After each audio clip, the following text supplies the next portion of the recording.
Nope. The list of impressive-looking Souls-like games on the horizon is long, with games like Phantom Blade Zero, Flintlock: The Siege of Dawn, and Wukong: Fallen Feathers all having solid showings this summer event season. But there's always been something extra special about Black Myth. We got Wu Chong, Wu Long, and Wukong. I feel like they should make an ICP song and start that out with that. For real, I feel like this is some fucking insane clown posse shit. Woo woo, yeah. Wukong. It's stunningly gorgeous. The animations are incredibly fluid, it's steeped in rich Chinese culture, and there's just something immensely satisfying about playing as a Monkey King, beating up all sorts of mythical creatures. That's cool. He's doing that thing with it. They're doing this thing like you know, they have with Godfrey, something where he holds the satisfying position about playing as right, as a Monkey like King, there. That's cool that they're adding that. Beating up all sorts of mythical creatures with a giant extendable staff. You know what I While find this is really isn't the funny first time is like games like this and Elden Ring are more anime than anime games. IGN has just gone so hands-on with the game. It is my own personal first time with it, and after 2 hours of playtime with the opening chapter, I somehow walked away even more excited for its August 20th release. Fuck yeah. First 2 hours hands-on impression. They're gonna let me play the game. IGN China has already done an extensive preview on what Wukong plays like on a late game build, with many techniques, stances, and transformations already unlocked, which is great because my 2 hours covered pretty much the very start of the game. The first thing that I noticed as I started playing was how fluid and fast Wukong feels to control. Many Souls-likes are built on a foundation of slower and more methodical combat. Well, it's not that it's built on just slower and more methodical combat, it's that a lot of Souls-like games have this problem where, like, the animations are not clean. Like, that's the biggest problem. Like, the animation execution is bad. Wukong feels exceptionally quick and agile. From the beginning, there's actually no block button. Wukong can twirl his staff to block projectiles, but as far as melee attacks go, everything must be dodged. To that end, there's a Bayonetta-style dodge system, where you can dodge up to 3 times very quickly, but after the third one, you're punished with a lengthy recovery time to try and curb people from just mindlessly mashing the dodge button. Sure, Perfectly a lot of timed games have dodges that. will reward you with extra focus, and once your focus bar has been filled, you get a focus point that allows you to chain a strong attack into your light combo string for a big chunk of damage. Later on, those focus points can also be spent on different types of special moves that you unlock in the skill tree, which we'll get to a bit later. Wukong also has access to a number of spells that consume his mana. I only really got to play around with the Immobilize spell, which, as you can imagine, stops an enemy in their tracks and allows you to sneak in a few hits before the spell's effect wears off. Stronger enemies, and especially bosses, are affected by the spell much less, and sometimes 100%. they were able to shrug it off entirely. Even at just an I would say, like, this game right now is probably my most anticipated game. Like, I'm trying to think, like, maybe there's a couple more, like, but I feel like this is the game I'm most excited for right now. Like, there's a few other ones that, like PoE 2. Yeah, I guess, like, I mean, I feel like PoE 2, I'm not really thinking about that one right now because it's like this game's coming out soon, whereas, like, PoE 2 goes into beta soon. Stage combat was a fun dance of actively looking for opportunities to avoid enemy attacks and find openings, keeping an eye on my focus meter so that I can use a damaging heavy attack whenever I had the chance. There's a lot of good games coming out, though. You guys bring up some good points. For my Immobilize spell. Eventually, I got my first transformation, which turns Wukong into an absolute beast, with much stronger attacks and a hugely damaging super attack that he can use out of a dodge if he manages to build up a focus point.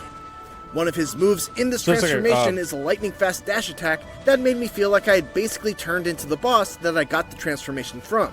Later on, I added another tool to my repertoire, the Tower Stance, which swapped out my chargeable overhead strong attack for the ability to stand on my staff and avoid damage on the ground as long as my stamina held out. If I managed to stay on the staff long enough for a focus point to charge, I could spend it to leap off. I don't know how, like, some of the, you know, like, Tibetan monks can do that. I always wanted to try and do that myself. The staff, flip it around, and come crashing down with a powerful strike. Is that fun? Felt yeah, it's hard. Cool it's really hard. These stances, along with my general combat abilities, could all be upgraded through a level-up system that works a lot like Sekiro's. As you defeat enemies, you'll gain will, which builds up a bar on the top right of the screen. When the bar is full, you gain a spark. which can be used to purchase upgrades from one of your various skill trees. Once you fill the bar and bank a point, you can't lose it. You can even add that point wherever you want, not just at a shrine, which serves as Wukong's version of a bonfire-like checkpoint. However, if you die before you manage to fill the bar, a portion of that experience will be lost in typical Souls-like fashion. Don't let that trick you into thinking that Wukong is an easy game, though, because it's certainly Okay, so it's pretty simple, right? So you lose, like, some progress if you die, but yeah, it's the same way. is not. Makes Enemies sense. are aggressive, bosses are relentless, and even more so in their second phases, and you only have a scant few restorative potions to keep yourself alive.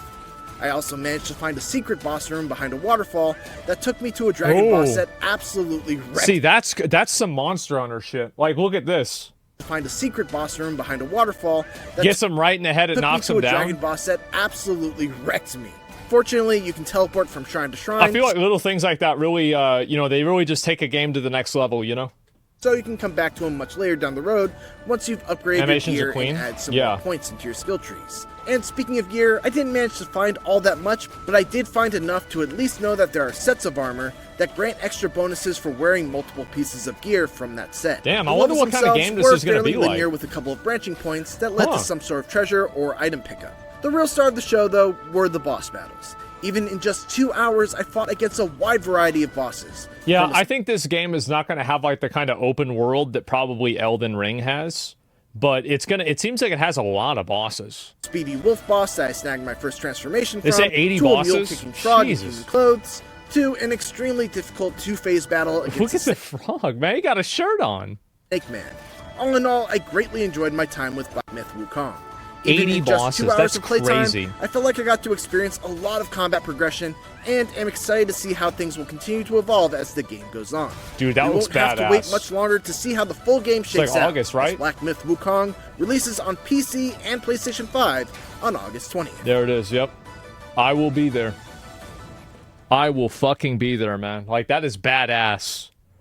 Looks like an arcade indie version of Sekiro. I don't think it looks like an indie version. I actually think that the production value on some of the cinematics and like some of the design, like I remember seeing some of the entry, like in the cloud fights and shit. Like it was next level, man. Like I would expect this to be like a really, really high quality game, like an insanely high quality game. Game's also pretty cheap though. Oh, wait, is it really? Like I don't even know. Maximilian has a hands-on impressions with Fanboy Zero. Yeah, I seen that before. And what's this here? Is the women in the game? Yeah, of course, right? My poor PC's gonna be hurting. Yeah, it simply looks better than any other game, any other Souls game or Souls-like visually. I think that there are a lot of things. Like personally, I like the style and the visuals of like Dark Souls 3 or Elden Ring more. But I think that in terms of like the graphical fidelity of this game is better than Elden Ring. Like, and by the way, this isn't to shit on Elden Ring or anything like that. It just is, right? Because like they put more work into that element of the game, whereas like Elden Ring has more of like like art style and like lighting, right? Like that's really it. But yeah, this is insane. It's not close. Yeah, it's not even close. Elden Ring is old now, though. It's crazy that it came out like, what was it, like 2 years ago, something like that? Like that's insane. Holy fuck, man. The Eastern mythology aesthetic is cool. Yeah, it really is. I think it's incredible. But yeah, Black Myth Wukong. Holy fuck. I am very, very, very excited for this. Yeah. Another guarantee play? Yeah, I think Buddha appears as a woman in Sun Wukong series. I have no idea. You know, time passes differently in each area? Well, I have no... Well, that's just some bullshit. You're just talking bullshit. I've been rewatching your Elden Ring playthrough again. That was a really good time, man. It was. They should sponsor you. I mean, if they do, I'll play the game, right? I mean, I love if I'm gonna play a game anyway, and I get sponsored for it. That's like, bro, that's free money. So I hope so.